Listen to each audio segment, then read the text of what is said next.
The gleaming lights of the Parc des Princes in Paris cast a long shadow, illuminating the colossal digital billboards that pulsed with images of Neymar and Messi.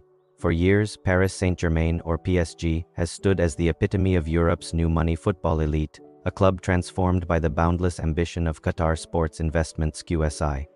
But across the continent, in the industrial heartland of England, a different kind of awakening was stirring. For decades, Newcastle United Football Club had been a sleeping giant, revered for its passionate, almost tribal fan base, its rich history woven into the very fabric of the city of Newcastle. Yet, under its previous ownership, the club had languished, financially constrained, dreaming of past glories. Then came October 2021. The news reverberated through the streets of Tyneside like a seismic shockwave. A Saudi Arabian-led consortium predominantly backed by the public investment fund PIF Saudi Arabia's sovereign wealth fund with assets estimated at over $700 billion had acquired the club for approximately £305 million. The jubilation among the Geordie nation was immediate and overwhelming. Flags waved, chants erupted, and a palpable sense of renewed hope filled the air. This wasn't just a change of ownership. It was the birth of a new contender, an emerging wealth club aiming to compete with the likes of PSG. But the challenge for Newcastle was far more nuanced than simply throwing money at the problem. PSG, with its Parisian chic and existing fashion tastes like the groundbreaking Jordan brand partnership, had the immediate allure of a global capital. Newcastle, with its industrial roots and fiercely loyal local identity, faced a complex task: how to leverage this colossal new wealth without alienating its authentic fan base or succumbing to accusations of sportswashing. This was a profound brand identity and stakeholder management puzzle. They couldn't just replicate PSG's blueprint entirely. They had to carve their own path. The immediate playbook for Newcastle was grounded in pragmatism, constrained partly by financial regulations designed to curb unchecked spending. Financial Fair Play (FFP) rules by UEFA and, more specifically, the Profitability and Sustainability Rules (PER) of the Premier League, dictate that clubs cannot incur losses greater than £105 million over a rolling 3-year period.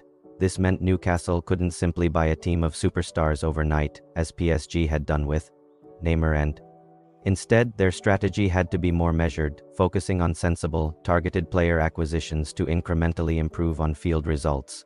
The economic rationale was clear: winning is the ultimate brand builder in football. On-pitch success directly translates into increased broadcast revenue, higher matchday income, and greater appeal to commercial sponsors.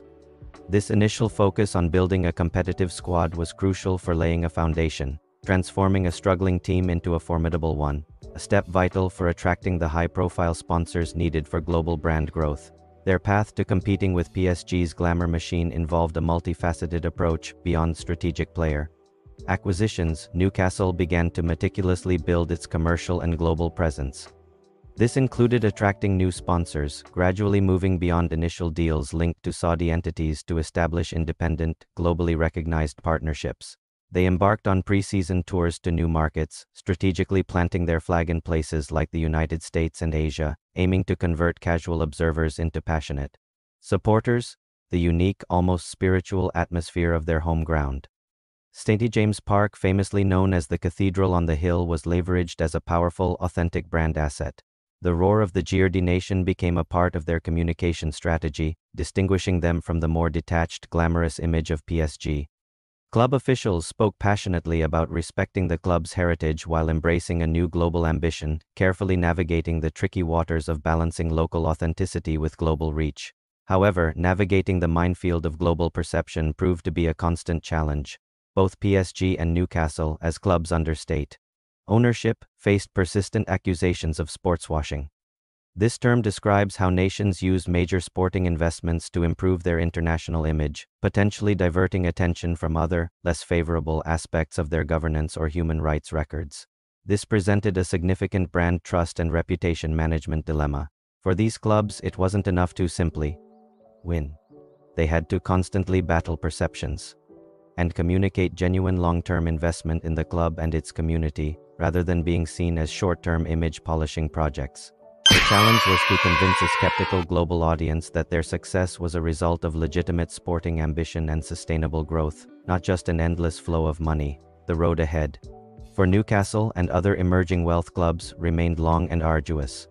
Building a sustainable, globally recognized brand takes decades, not just billions. Established giants like Real Madrid, Manchester United, and Bayern Munich boast multi-generational fan bases, vast commercial networks built over more than a century, and unparalleled global brand equity. For example, Real Madrid's brand value reached €1.7 billion in 2024, consistently topping global rankings, while PSG stood at €1.29 billion. Newcastle, despite its rapid ascent to over £1 billion valuation post-takeover, still had significant ground to cover in terms of commercial revenue compared to the Big Six Premier League clubs, let alone the European elite.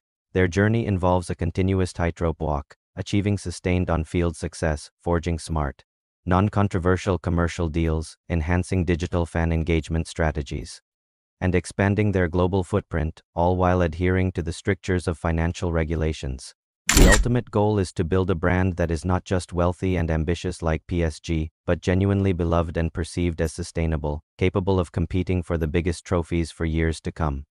This complex interplay of economics, branding, and global perception continues to shape the future of European football, making the battle for dominance as fascinating off the pitch as it is on it.